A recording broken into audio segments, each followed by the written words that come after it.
A'udhu billahi minash shaitani rajim. Bismillahir Rahmanir Rahim. Assalamu alaikum. My name is Muhammad Adnan and I am from COMSAT University, Islamabad, Wah campus. And today the topic of my video is Dr. Allama Muhammad Iqbal.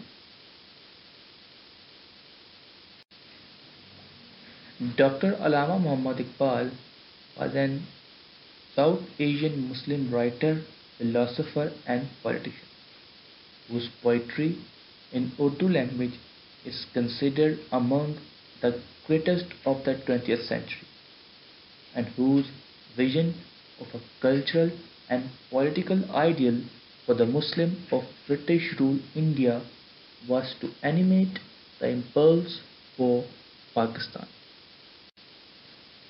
Now let's discuss some background about Dr. Allama Muhammad Iqbal. Dr. Allama Muhammad Iqbal was born on 9th November 1877 in an ethnic Kashmiri family in Sialkot, within the Punjab province. His family was an Kashmiri Pandit of Sapru clan that converted to Islam in 15th century, and which trace its roots back to a South Kashmir village in Kulgam. In the 19th century, when the Sikh Empire was conquering Kashmir, his grandfather's family migrated to Punjab. Iqbal's grandfather was an eighth cousin of Sir Tej Bahadur Sapru. The name of Iqbal's grandfather is Sheikh Rafiq. Iqbal's father, Sheikh Nur Muhammad, was a tailor. He is not formally educated, but he was a religious man. He died in 1930. Iqbal's mother, Imam Bibi, was described as a polite and humble woman who helped the poor and her neighbors with their problems. She died on November 1940 in Sal. Early education of Dr. Iqbal. Iqbal was 4-year-old when he was sent to a mosque to receive instruction in reading the Quran. He learned the Arabic language from his teacher Sayyid Mir Hassan, the head of the madrasa and professor of Arabic at Scotch Mission College in Sialkot, where Allama Muhammad Iqbal did his matriculation in 1893. Allama Iqbal received an intermediate level with the Faculty of Arts diploma in 1895. The same year, he enrolled at Government College University, where he obtained his Bachelor of Arts degree in Philosophy, English Literature and Arabic in 1897. And he won the Khan Bahaduddin F.S. Jalaluddin Medal as the performed well in Arabic in 1899. He received his Master of Arts degree from the same college and won first place in philosophy in University of Punjab. Higher education of Allama Iqbal in Europe. Iqbal was influenced by the teaching of Sir Thomas Arnold, his philosophy teacher at Government College Lahore, to pursue higher education in the West. In 1905, he travelled to England for that purpose. Iqbal would discover Rumi slightly before his departure to England, and he would teach the Masnavi to his friend Swami Ramatirtha, who in return will teach him Sanskrit. Iqbal qualified for a scholarship from Trinity College, University of Cambridge, and obtained a Bachelor of Arts in 1906. His BA degree in London made him eligible to practice as an advocate as it was being practiced those days.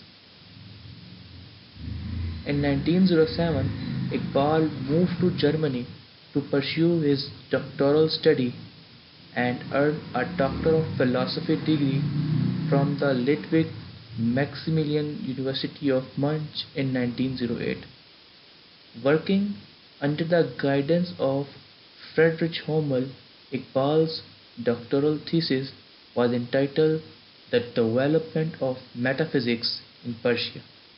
Among his fellows in Munich was Hasso von Bethlehem, who later happened to visit Iqbal's the day before Iqbal died. Marriages of Muhammad Iqbal. Muhammad Iqbal married three times. His first wife is Kareem Bibi and also had two kids from her. One is daughter Miraj Begum and other his son Aftab Iqbal.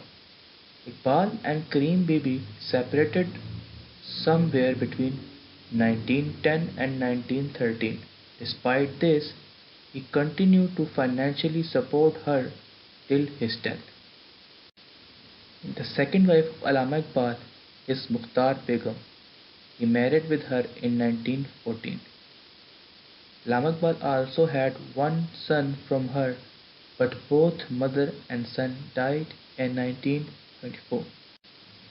Later Iqbal married Sardar Begum and they became the parents of a son Javed Iqbal, who became Senior Justice of Supreme Court of Pakistan, and a daughter Munira Khan. Academic career of Muhammad Iqbal. Iqbal began his career as a reader of Arabic after completing his Master of Arts degree in 1899 at Oriental College. He shortly afterward was selected as a junior professor of philosophy at Government College Lahore, where he had also been a student in the past. He worked there until he left for England in 1905. In 1907, he went to Germany for PhD. In 1908, he returned from Germany and joined the same college again as a professor of philosophy and English literature. In the same period, Iqbal began practicing law at the Chief Court of Lahore, but he soon quit law practice and devoted himself to literary work, becoming an active member of Anjuman-e-Himayat-e-Islam. In 1990, he became the General Secretary of the same organization. Iqbal's thought in his work primarily focused on the spiritual direction and development of human society, centered around experiences from his travel and stay in Western Europe and the Middle East. He was profoundly influenced by the Western philosopher. He also closely worked with Ibrahim Hashim during his stay at the Ali Kurd Muslim University. The poetry and philosophy of Rumi strongly influenced Iqbal.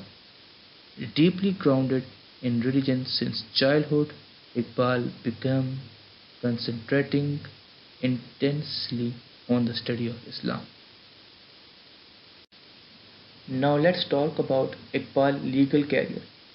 Iqbal was not only a prolific writer, but he was also known as advocate. He appeared before the Lahore High Court in both civil and criminal matters.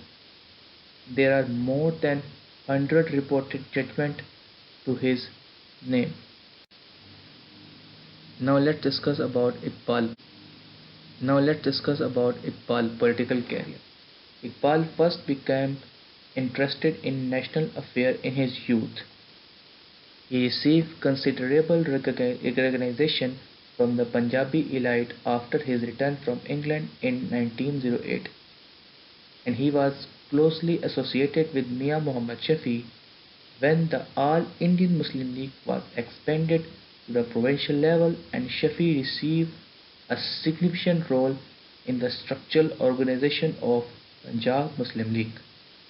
Iqbal was made one of the first three joint secretaries along with Sheikh Abdul Aziz and Maulvi Mahbub Alam. While dividing his time between law and practice and poetry, Iqbal remained active in the Muslim League. He did not support Indian involvement in World War I and stayed in close touch with the Muslim political leaders such as Muhammad Ali Johar and Muhammad Ali Jinnah. He was a critic mainstream Indian National Congress, which is regarded dominated by Hindus, and was disappointed where the league went during the 1920s. It was absorbed in factional divides between the pro-British group led by Shafi and the centrist group led by Jinnah. He was active in Khilafat movement and was among the founded fathers of Millia Islamia, which was established at Aligarh in October 1920. He was also given the offer of being the first vice chancellor of Jamia Millia Islamia by Mahatma Gandhi, which he refused. In November 1926, with the encouragement of friends and supporters, Iqbal contested the election for a seat in Punjab Legislative Assembly from the Muslim district of Lahore and defeated his opponent by a margin of 3,177 votes. He supported the constitutional proposal presented by Jinnah to guarantee Muslim political rights and influence in coalition with the Congress and worked with Aga Khan and other Muslim leaders to mend the factional division and achieve unity in Muslim League. While in Lahore, he was a friend of Abdul Sattar. Revival of Islamic policies. Iqbal's six English lectures were published in Lahore in 1930 and then by the Oxford University Press in 1934 in the book The Reconstruction of Religious Thought in Islam. The lectures had been delivered at Madras, Hyderabad, and Aligarh. These lectures dwell on the role of Islam as a religion and as a political and legal philosophy in the modern age. In these lectures, Iqbal firmly rejects the political attitudes and conduct of Muslim politicians whom he saw as morally misguided, attached to power and without any standing with the Muslim masses. Iqbal expressed fear that not only would secularism weaken the spiritual foundation of Islam and Muslim society, but the Indians' Hindu majority population would crowd out Muslim heritage, culture, and political influences. In his travel to Egypt, Afghanistan, Iran, Turkey, he promoted idea of greater Islamic political cooperation and unity, calling for the shedding of nationalist difference.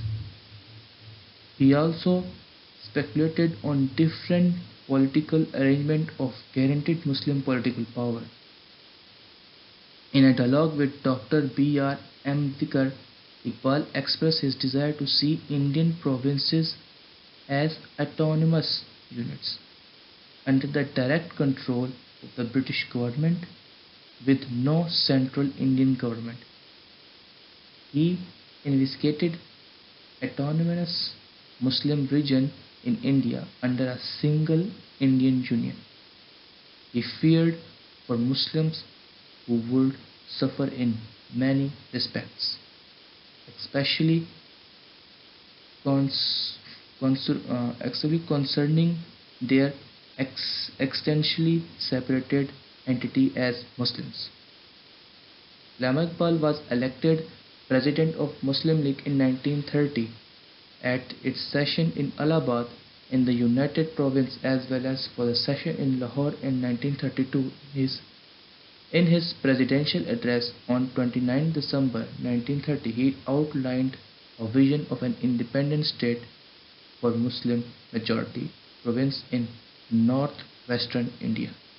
He says, I would like to see the Punjab, North West Frontier Province, Sindh and Balochistan amalgamated into a single state, self-government within the British Empire or without the British Empire.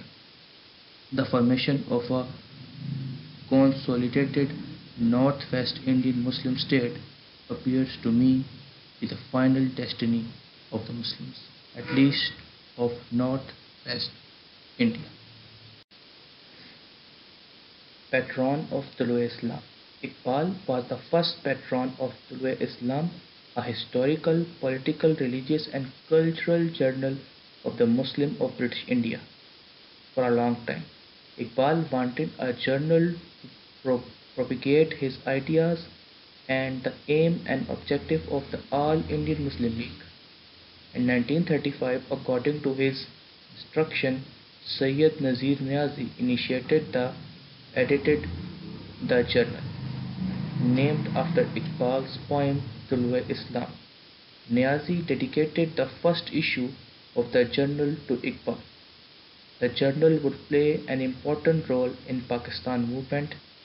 Later, the journal was continued by Ghulam Ahmad Parvez, who had contributed many articles in its early editions. Poet of East. Iqbal, referred as Poet of East. Iqbal's revolutionary work through his poetry affected the Muslim of subcontinent. Iqbal is also called the Mufakkir-e-Pakistan, means the thinker of Pakistan. In Iran, poetry of Muhammad Iqbal is also very popular, like Asare Khudi and Bale Jibal are particularly popular in Iran. The literary work of Iqbal. First we talk about Persian. Iqbal's poetic work are written primarily in Persian rather than in Urdu. Among his 12,000 verses of poetry, about 7,000 verses are in Persian. Asare Khudi, Ramuze Bekhudi, Payam Mashriq, Sabure Ajam, Javed Nama, Bas Pyade Karte Awame Sharq are some Iqbal's Persian works. Let's talk about Allama Iqbal's Urdu work. Muhammad Iqbal's The Call of the Marching Bell, Banghi Dara, his first Urdu collection poetry. Some more are Sare Jahan Se Acha, which is Tarana Milli, The Song of the Community, Bale Jibrail, Zarbe Kalim, and Armugane Hijaz was some work of Allama Iqbal in Urdu. Allama Iqbal also written some of his books in English, like The Development of Metaphysics in Persian in 1908, The Reconstruction of Religion Thoughts in Islam 1930, and many letters in English. He also wrote a book on economics that is now rare. Final year and death of Allama Muhammad Iqbal. In 1933, after returning from a trip to Spain and Afghanistan, Iqbal suffered from a mysterious throat illness. He spent his final years helping Chaudhry Niaz Ali Khan to establish the Darul Islam Trust Institute at the Jamalpur estate near Pathankot. In his final years, he frequently visited the Dargah of famous Sufi Ali Hujweri in Lahore for spiritual guidance. After suffering for months from his illness, Iqbal died in Lahore 21 April 1938. His tomb is located in Huzari Bagh, enclosed garden between the entrance of Badshahi Mosque and Lahore Fort. An official guard are provided by the government of Pakistan. Here you can see the tomb of Allama Iqbal. Thanks for watching. Allah Hafiz.